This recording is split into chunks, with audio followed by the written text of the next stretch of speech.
Okay, good evening everybody. So today's topic is chemical reactions and equations.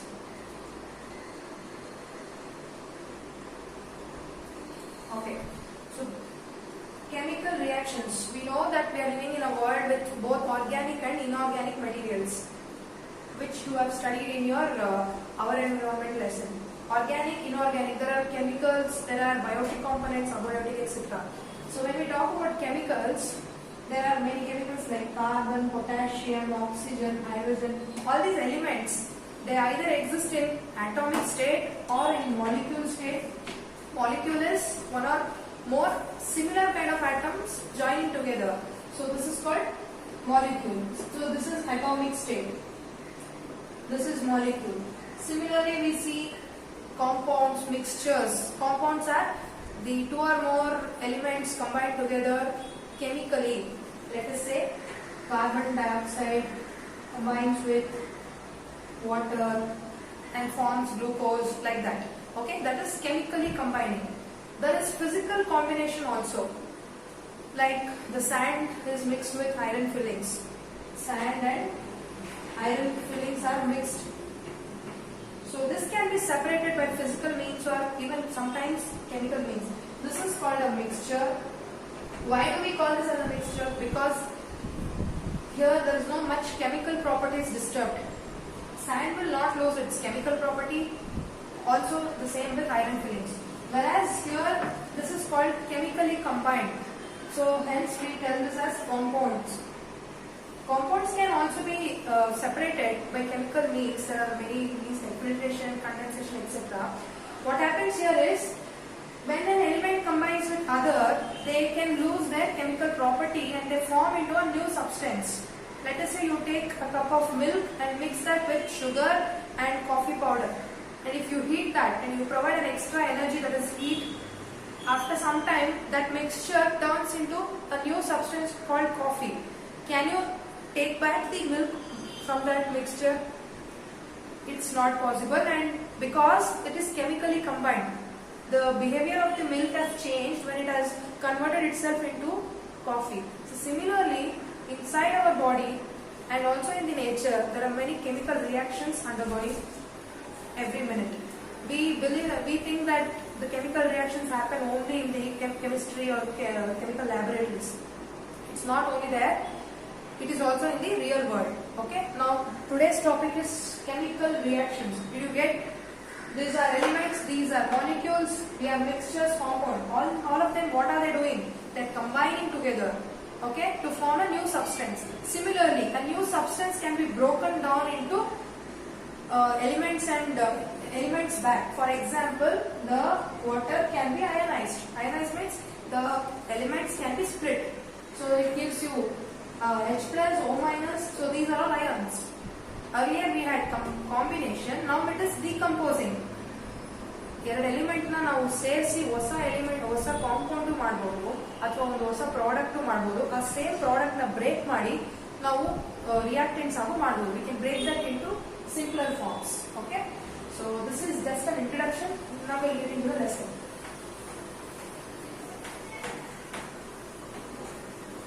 Okay. So first is chemical reaction. So how can we define chemical reaction? Is a process. Process means it's a work. What work is going to happen here? Two or more elements combine to form a new substance. Isn't it? We need two elements, not less than that. One element cannot form a chemical reaction. Of course, it reacts with similar kind of element and to form a molecule. But to form a chemical reaction, we need two or more elements or substances combined to form a new substance. Okay? This is called a chemical reaction. Now, in this chemical reaction, the things which are getting combined are called reactants. Reactants, what do you mean by reactants? Somebody is reacting. Okay, now I drink hot coffee, So my throat gets heated up, my tongue gets heated up, and my body is reacting to the heat which I took inside, which is unbearable, which I cannot bear. Okay, similarly, if I take an ice cube and keep it on my skin, I cannot bear the cold, isn't it? Because it is a reaction my skin is giving to that ice cubes. Similarly here, to form a new substance, we need the reactants. The elements or the substances which come together or which comes into a combination, that is called reactant. So finally we are getting a new substance. What is that new substance called as? It is a product. So in any chemical reaction, we have reactants and products. They can be, reactants and products can be 1, 2, 3 and many more like that. Okay? Then further.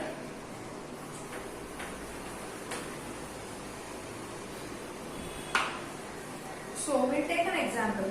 We might have not seen, but you would have heard this name, magnesium. Okay? Most of you would have got a chance to see magnesium ribbon. Okay? Magnesium is an element. So magnesium ribbon is a kind of stripe or a thread-like thing which is made of magnesium. So when this magnesium ribbon is made to react with oxygen, so where do you go in search of oxygen? Nothing. Bring the magnesium ribbon to the outside space. Even if I hold the magnesium ribbon here, it is reacting with oxygen because we have oxygen in this atmosphere itself, right? So when both comes into contact, what happens? It gives rise to a new substance. So you would have studied in your previous class, when oxygen reacts with metals or when they react with elements, they try to form oxides. Correct? So like iron reacting with oxygen gives ferrous oxide. Similarly, zinc reacting with oxygen gives zinc oxide, like the calcium oxide. So here we get magnesium oxide. Okay. So this is a chemical reaction. We have chemicals, these are called reactants. They form to give a product. Understood? Now, here let us conduct this experiment and there is some criteria to be followed. We will list out that.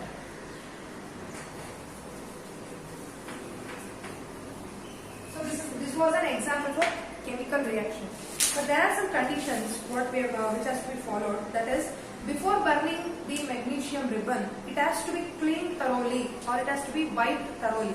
Why? Because magnesium ribbon will have a protective layer of this magnesium oxide. So it has to be to prevent that from the dust, dirt or any chemicals present on it. Similarly, magnesium ribbon has to be wiped properly before getting that into the chemical reaction. Because anything extra with the magnesium ribbon will make the reaction not as we expect. Okay, see, if you add salt to the water, it gives you salty taste. Okay, by mistake if someone comes and adds the sugar, then what you expected will not come. So that is why you have to remove anything which is present in magnesium ribbon. So let us do this experiment. Take about 2 cm of long magnesium ribbon and clean it with a sandpaper. Okay, so first what we do, we take a magnesium ribbon,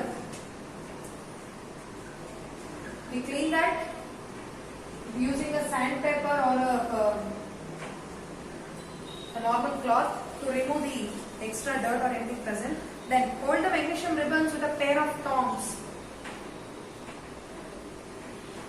Tongs are chemical apparatus. They are like this. They are used to hold the magnesium ribbon whenever you are burning something.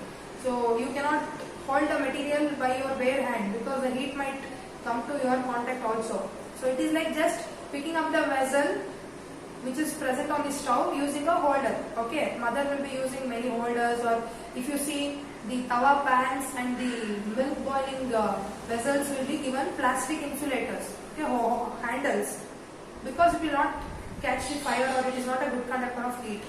So similarly here we need tongs to hold a magnesium ribbon. Okay, magnesium ribbon is folded. Now what we do, we heat it at the other end. So you start providing heat to this, give fire and start heating that magnesium ribbon. What happens? The magnesium ribbon starts burning with a dazzling white flame. You observe that dazzling white flame. When you eat that, the magnesium ribbon gives you a hissing sound, like when you burst crackers. Okay, let us say the flower pot or something which is which will, I don't know the exact name. So okay, it gives you kind of sound. Okay, dazzling is some cracking sound. Okay, it gives a sound. And white flame. Flame is when you light a candle, you get almost orangish or yellowish flame, right? But here you see whitish flame, which is almost to the LPG gas. If you go and observe the flame, it will be kind of white and bluish color. So this is a white flame which you can see. Okay, the flame is white flame. So this is what you observe. Then finally, hold the burning magnesium ribbon over a watch glass and collect all the powders. So when you burn a paper, you get ashes, right? Similarly, if you burn a magnesium ribbon, you get some precipitates falling here. Okay, this is the palm, let us say. You have holded this. Now the magnesium ribbon, after burning, it gives you kind of ash which should be collected in a watch glass. Watch glass is a glass apparatus which will be like a small plate and bowl combination. Okay, you can imagine a small plate, okay, which has a curved shape like this. So here it is collected. Now what happens? So we observe that there is a chemical reaction which has happened. Okay, so earlier the magnesium ribbon, when it reacted with oxygen, it gave you magnesium oxide. Later when you burn that, so to burning what is needed? Oxygen is needed, right? So what was the reaction that we observed? It gave a dazzling sound effect along with a white flame. So all these were observations that you made. It's a chemical reaction. Similarly, if you burn paper, what you observe? You see some foam coming, that smoke coming out, and at the end, if you collect all that ashes, it will be black in color. Okay, so these are all different reactions which you can observe in the nature. Similarly, you can give examples of rusting of iron. When the iron piece is left in the air and water, it reacts with the water and oxygen present in the environment, and it gives a kind of reddish powder that is called rust. So that is also a chemical reaction. And if you add curd into milk, the milk turns into curd over a night. It needs at least 5 to 6 hours. Okay, so that is also a chemical reaction. Similarly, there are a lot of chemical reactions undergone in our body. The food we take in is chemically digested in our stomach. Okay, from your mouth to your stomach, it is physical digestion. You only chew, you swallow, and it goes to your stomach. Whereas in the stomach releases some chemicals, enzymes, acids, digestive juices. All these things are chemicals. Okay, now the food gets broken down into pieces. So there are many examples of chemical reaction in this world. Okay, now let us move on to how to detect the chemical reaction, or what are the characteristic features of a chemical reaction. If I ask you, how do you detect a plant, or what is the character of a plant? You say it is green in color. Most of the plants are green in color. It will bear leaves. Some plants bear flowers, some plants do not bear flowers. All these are characteristics. Similarly, for a chemical reaction, we have some characteristics to identify. A boy is different from a girl, right? Because of some significations or some signs. Similarly, for chemical reaction, we have some symbols. Let us see what.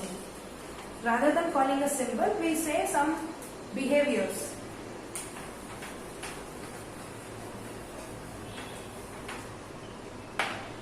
Okay. So, characteristics of chemical reaction. So, first, whenever a chemical reaction happens, I will be listing some things here. Not everything will happen. One or two will happen. Okay? When a chemical reaction happens. So we have seen there will be change in color.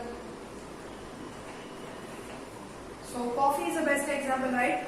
We mix milk with coffee powder, then the product obtained, coffee, will be in a different color. Earlier the milk was white color, then it can turn into brownish color, right?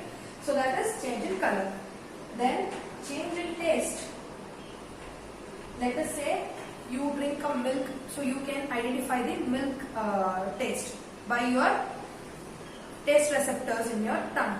So the same milk is converted into curd, which is a chemical reaction. When you taste the curd, it gives you a different taste. So there will be change in taste. Then, evolution of gas. Okay. This cannot be a well-known example because most of you would not have seen.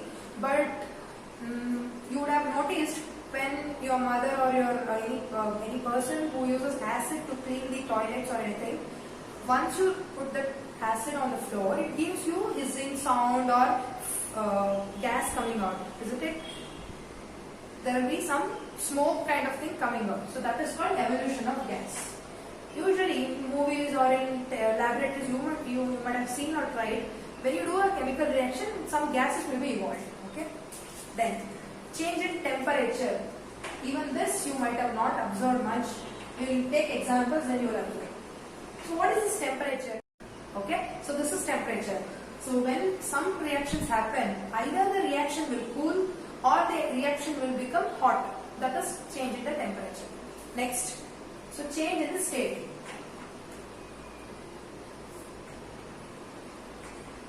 What is the state? So matter, there are actually, in school we have studied the 3 states of matter and later it got added there are 4 states of matter. Now the research is telling there is 5th state of matter also. So the well-known matters are solid, liquid and gas. There are 3 states of matter. So when a chemical reaction happens, a solid can change into a liquid, liquid can change into gas, or it can be any form, back also, gas to liquid, liquid to solid. Sometimes a solid can directly change into gas. So what is that reaction called as? A solid directly changing into a gas. Can anyone unmute and tell? Solid getting converted into gaseous state directly. What is that process called as?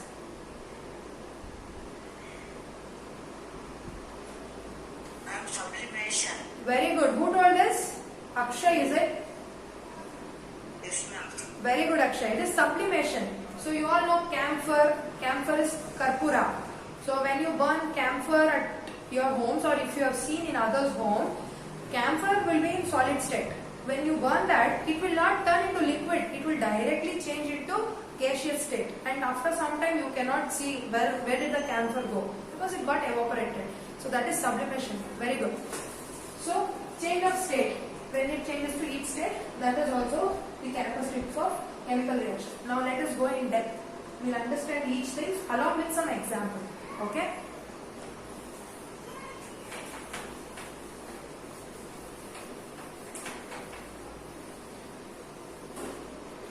So we'll take up from evolution of gas. So evolution of gas is some chemical reactions are characterized by the evolution of gas. That is, when you make this zinc to react with dilute sulfuric acid, what happens? First, let us write the symbolic representation of these elements and compounds. Zinc means Zn.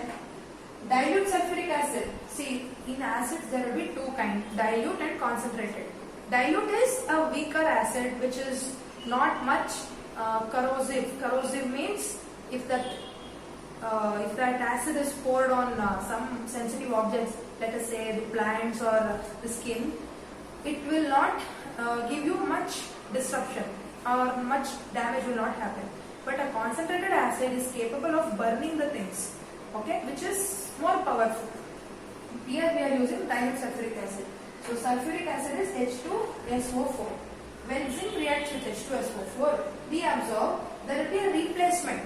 Zinc will combine with the sulfate ion. SO4 is sulfate. So it will combine to form zinc sulfate. So what happens here? Zinc sulfate. Along with that, what does this hydrogen do? Hydrogen, if it combines with oxygen, it gives water. But here it is in molecular state. And hydrogen is a gas, right? We know that. Oxygen, hydrogen, nitrogen. all carbon dioxide, carbon monoxide, all these are gases. What is H2SO4? It is a liquid. Correct. Acids are in the liquid state. So you observe that hydrogen gas evolved. Why am I using this arrow mark in the upward direction? In a chemical reaction, whenever a gas gets into the product side, we see that it will evaporate. Can you hold a gas in a small cup or bottle? Yes, you can, but you have to lock that. Isn't it? You collect the gases in a small bottle and you have to close that bottle tightly. But here, because it is a reaction happening in the nature, the gas is evaporated. It goes away. So this is an example for evolution of gas. Okay. Then few more things to understand here is the chemical reaction between sodium carbonate and dilute hydrochloric acid is characterized as evolution of carbon dioxide gas. There is another example.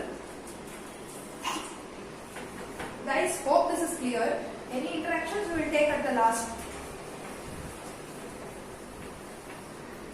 Okay. Now we are looking into another example where again gas is evolved. So that is sodium carbonate, that is NaCO3, the sodium carbonate, which will combine with hydrochloric acid. HCl is hydrochloric acid. Okay. Now what does it gives? It gives, okay, this is also dilute. It gives some product along with carbon dioxide gases released. So let us make a guess. So it will definitely form sodium chloride salt. Along with that, CO2 will be going out and H2O will be formed. Okay. So what happens? Sodium chloride is a salt. Again, all this salt and everything you learn in the next chapter, acid, bases and salt. For now, you understand sodium chloride is a salt. Okay, in the next chapter we will study in detail. Carbon dioxide, which you all know, in photosynthesis reaction you would have seen. CO2 is carbon dioxide, then water. So now concentrate that there is a gas involved. So is it clear? In some chemical reaction, gases will be evolved. And so again, there can be a small activity, question like show an activity to demonstrate there is evolution of gas in a chemical reaction. So what we can do, I will demonstrate an example. You can take the same examples also, but let us have an activity, small activity. So first take some zinc granules in a conical flask. Zinc granules. What do you mean by granules? Zinc can be made into a ribbon, a wire, or into small pebbles, small pieces of granules means it is like seeds or it is like pulses. Okay, so that zinc granules has to be taken in a conical flask. So when your teachers introduce you the chemistry, the lab apparatus will be taught to you. Conical glass will be a kind of triangular apparatus like this. Okay. So this is a conical flask. Inside this you take the zinc granules. Granules are like the sand mixture like that. Add dilute sulfuric acid. The first example which I gave you. So you should add dilute sulfuric acid should be added to that. H2SO4 is added now. Then what happens? So we will see the bubbles of hydrogen gas being formed around the zinc granules. So since hydrochloric sulfuric acid is liquid, you see in the top there will be bubbles evolved. When we boil the water or when you boil egg in the water, upon the surface of water you see bubbles, right? Somewhat hot, and if you touch the conical glass, you can feel the hotness because this evolution of gas reaction is an exothermic reaction. Can anyone unmute and tell what do you mean by exothermic reaction? Quickly. Yes, Lekana. In an exothermic reaction, the gas is evolved outside, ma'am. Yes. Okay, thank you, Lekana. Right answer. So in exothermic reactions, the gas will be given outside the environment. It can be any reaction. Gas is given. Okay. There is one more kind of reaction, endothermic. Endo means inside. So we speak about endocrine glands. Endocrine means inside our body. Endo is taking the gas inside, taking the heat inside. This is giving out. That is why, since there is an increase in temperature, when you touch, you can feel that hotness. So there can be a question here. Zinc reacting with sulfuric acid, is it evolution of gas or change in temperature? So which you will tell? It is both, because there is also change in temperature, because you felt earlier it was cool, now it is hot, and it is also evolution of gas example. So some reactions exhibit 2 or 3 characteristics. Okay, so that is all about evolution of gas. Hope it is clear. We will move on to the next topic. So next characteristic is formation of precipitate. Okay, I forgot to tell you when I was listing it out. Formation of precipitate.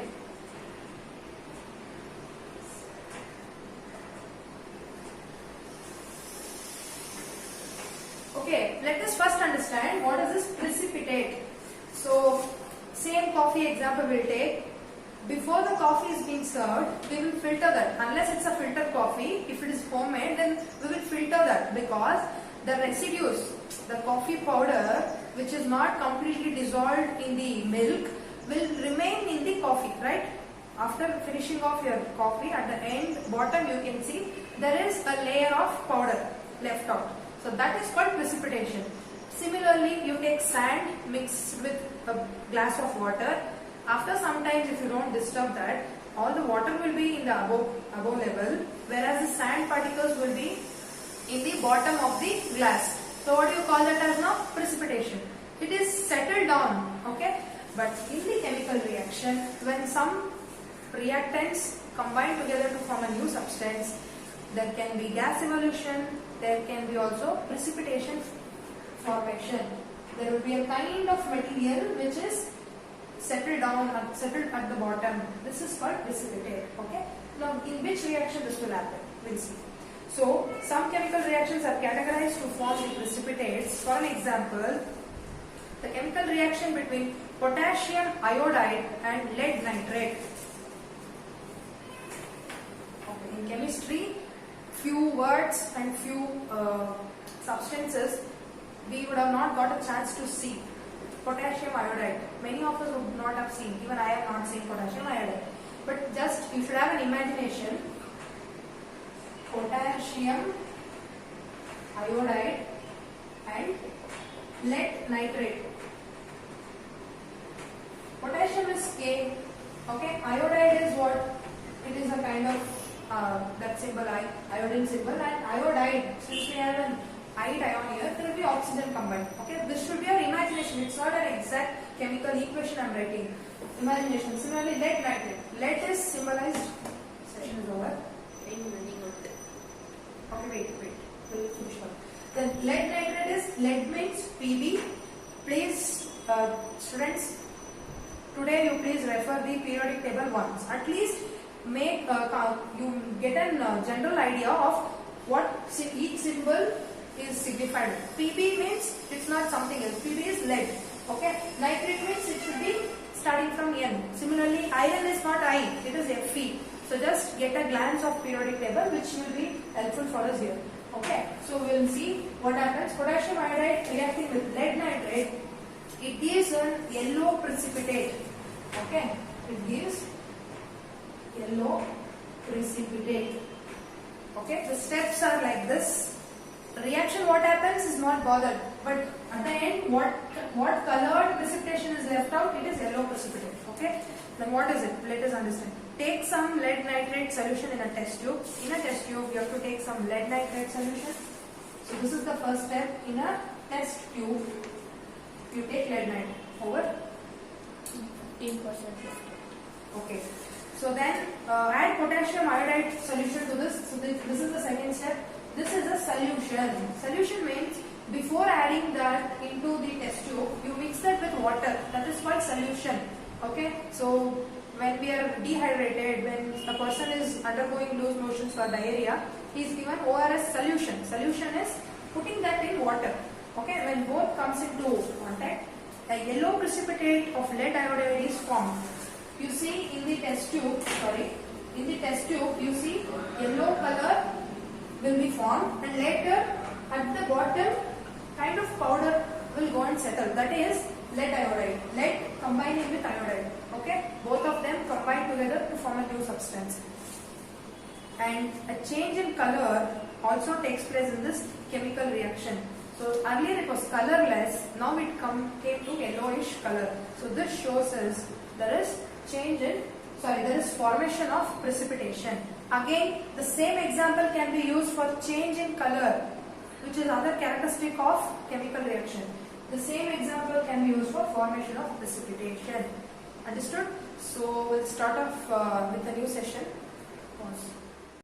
So we were talking about the formation of precipitation. The lead nitrate solution is like this, and it combines with potassium iodide to give lead iodide. Lead comes in combination with the iodide, and then potassium chloride or something will be formed like this. Okay. Now this is the yellow precipitation which we see in the test tube. Okay. So if you are not able to write the chemical equation, you can write chemical word equation. That is in words. Lead nitrate combining with potassium iodide gives you so and so. Okay, and this is the yellow precipitation. Now we'll move on to the next characteristic, change in color. So as I told you, the same example can be used for change in color, but we will see a new example. So that is the chemical reaction between citric acid. Citric acid is present in the lemon or tamarind, which we use at our homes, even in the mango, whichever gives you sour taste. Okay, that is citric acid. When combined with potassium permanganate, potassium permanganate is also a kind of chemical powder available in the chemical laboratories. When both come into contact, the potassium permanganate is purple in color. Okay, so when they both come into contact, it is characterized to change its color from purple to colorless. So earlier it was purple, now it comes to colorless. So what it is? Again, you can conduct an activity. Take some dilute potassium permanganate in test tube. Dilute potassium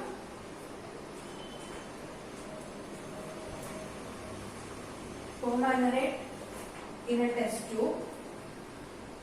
This is purple in color. Okay. Dilute, again, this word suggests don't use the powder by itself. You again mix that in water. Whenever you mix things in water, it gets dissolved and its power becomes weaker, because water is neutral, right? Neutral is non-reactive. So when you mix water with anything like this, it gives you less power. Let us say you have 1 full cup of Pepsi or Cola. You mix 2 cups of water, what happens? The taste of the Pepsi or Cola will change, isn't it? Or any juice. Similarly here, why does that change? Because it is getting distributed among all the water molecules. Here also the potassium permanganate mixes with water and it becomes little weaker. The strength of the potassium permanganate becomes weak. That is why it is called dilute. Then add some lemon juice. So as I told, citric acid is present in lemon, mango and tamarind. You add some lemon juice, drop by drop. Okay, it should be added drop by. If you add at a time, if you squeeze the lemon in one small glass and if you pour it directly, the reactions will not happen properly, because some reactions has to be happen slowly. For example, when you are preparing a sweet, the sugar is added spoon by spoon, because you need that consistency. When your mother is preparing a jamun or something like that, together if you pour it and if you mix it and keep it aside, the taste will not be exactly what the experts does, right? So there should be a consistency. So take citric acid, that is lemon juice, add it drop by drop. Now what happens, we'll see. Okay, once this is added, then you start shaking the test tube. The test tube has to be shaken. Why are we shaking? Because the juice has to combine with each and every molecule of potassium permanganate. To see a chemical reaction, you need to what? Shake the test tube. Sometimes if the juice or something which is not mixed well, what do? You will rotate like this, right? So that is what we are doing here. Shake the test tube. Test tube has to be shaken. Shake. Then what happens? Slowly you observe that purple color of potassium permanganate goes to a fading color. Fading is what? You paint a building in the initial days.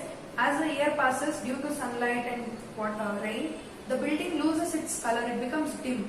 Okay. Even the cloths. The more you keep washing, after a few days, that brightness of the color will change.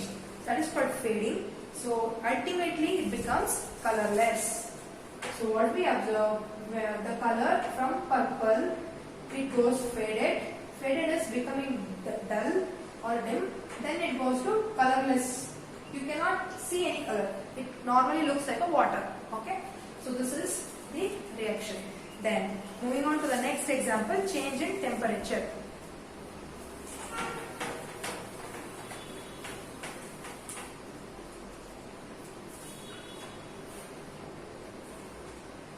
So as I told you, you can take the same old example, zinc granules combined with the sulfuric acid, dilute sulfuric acid gives you zinc sulfate plus hydrogen gas evolved. That is an example for evolution of gas as well as for change in temperature. Because when you touch the beaker, you felt the hotness. Same example you can take, but here we have a different one. Chemical reaction between quicklime and water to form slaked lime is characterized to become change in temperature reaction. Okay. Again, you take a little amount of quicklime. What is this quicklime? You would have seen. It is calcium oxide. Calcium combined with oxygen. For example, kind of chalk piece. Okay, chalk piece is also a product of calcium. So it looks like chalk piece. So that what you have to do? You have to put it in a hard glass beaker. Why we have to put it in a hard glass beaker? Because students, we are taking an example for temperature change. So if it is an exothermic reaction, heat will be going out. If you take a thin glass vessel, it can break. Usually steel, aluminum vessels will not break. But we are using a glass apparatus. It can break. That is why hard glass beaker is taken. Then what happens? For that, add water. Okay? You add water slowly again. Because the reaction should not be like, it should not be busted out and it should create all the harms and hazards. So add water slowly. Then what happens? Touch the beaker carefully. Now you touch the beaker, whatever you have added, the quicklime here and water, you touch the beaker slowly. Then what happens? The beaker feels to be quite hot. Now you touch the beaker and it will be hot, slight hot. That is not as like that is kept on your gas stove. It will be little hotter. Like whenever you get fever, if you touch your skin, what is that warmness you can feel? That much you can feel here. So this shows there is heat coming out of the chemical reaction, which is an exothermic reaction. This is change in temperature. Earlier it was normal temperature, then it became hotter. This. Okay. So change in state is you take candle wax and you burn that. The burning is called combustion. So candle wax is solid in state, right? So what happens if you supply heat to that? It will turn into liquid. It will become water kind of thing. So it will turn into liquid and even part of it will be evaporated. So say, let us say you take a 5 centimeter candle and if you light that, at the end you will see some residues on the table where you have kept the candle. The candle will be this length and at the end there will be some residue. But if you again take that and make a new candle, or if you measure the length or quantity, it will not be the exact of the older, the original candle, because part of it will be evaporated, which means solid change to liquid, liquid to gas. Okay, so this is change in state. Okay, similarly there will be many examples in this world where there will be change of states. Okay, then so that is all for today. Start.